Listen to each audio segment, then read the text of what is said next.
Berikutnya merupakan prinsip pemeriksaan. Retikulosit ini merupakan eritrosit muda yang tidak berinti dan di dalam sitoplasmanya masih terdapat sisa ribosom atau RNA.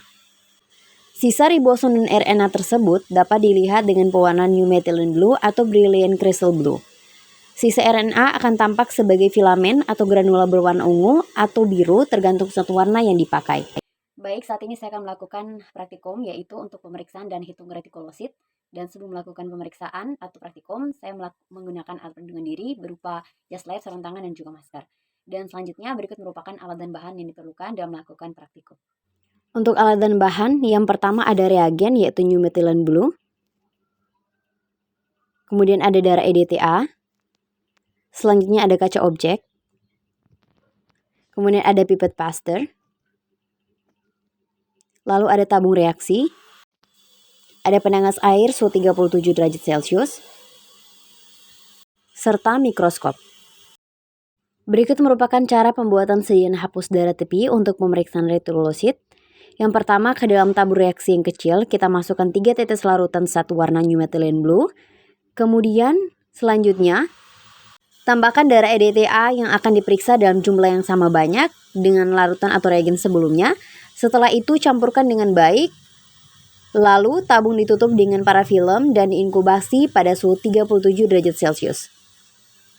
Proses inkubasi berlangsung pada 30-60 menit. Setelah diinkubasi, isi tabung dicampur, lalu kemudian diambil satu tetes untuk dibuat sediaan hapusan. Setelah itu, sediaan hapusan dibiarkan kering terlebih dahulu dan tidak boleh difiksasi atau dipolasi tanding dengan satu warna Rayk. Lalu setelah itu diperiksa di bawah mikroskop.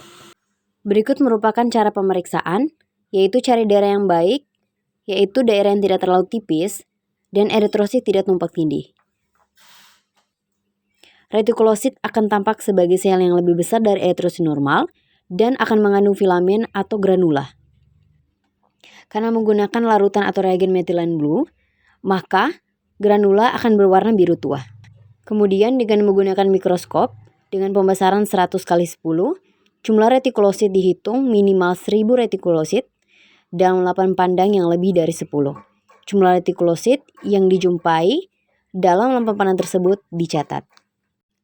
Berikut merupakan penilaian dalam keadaan normal hitung retikulosit relatif 0,5 sampai 2,0% dengan jumlah retikulosit absolut untuk pria 24.000 sampai 110.000 per mikroliter dan pada wanita 24.000 sampai 95.000 per mikroliter.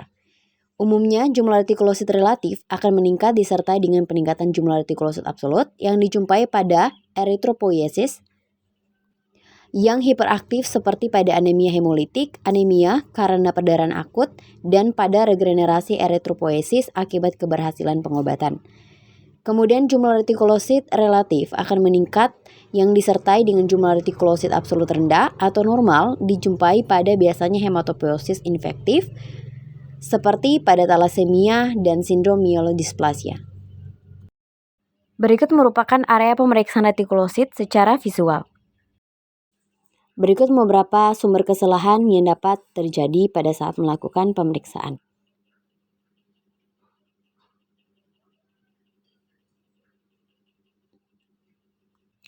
Selanjutnya merupakan nilai rujukan dan interpretasi hasil. Untuk nilai normal hitung retikulosit dewasa adalah 0,5 sampai 1,5 per 100 eritrosit atau 0,5 sampai 1,5%. Untuk interpretasi hasil berdasarkan hasil pemeriksaan pada wanita 19 tahun dan didapatkan hasil pemeriksaan yaitu 2,9%, di mana hasil ini di atas nilai normal. Hal ini biasanya disebabkan oleh anemia hemolitik, penyakit hemolitik pada bayi, serta adanya perdarahan.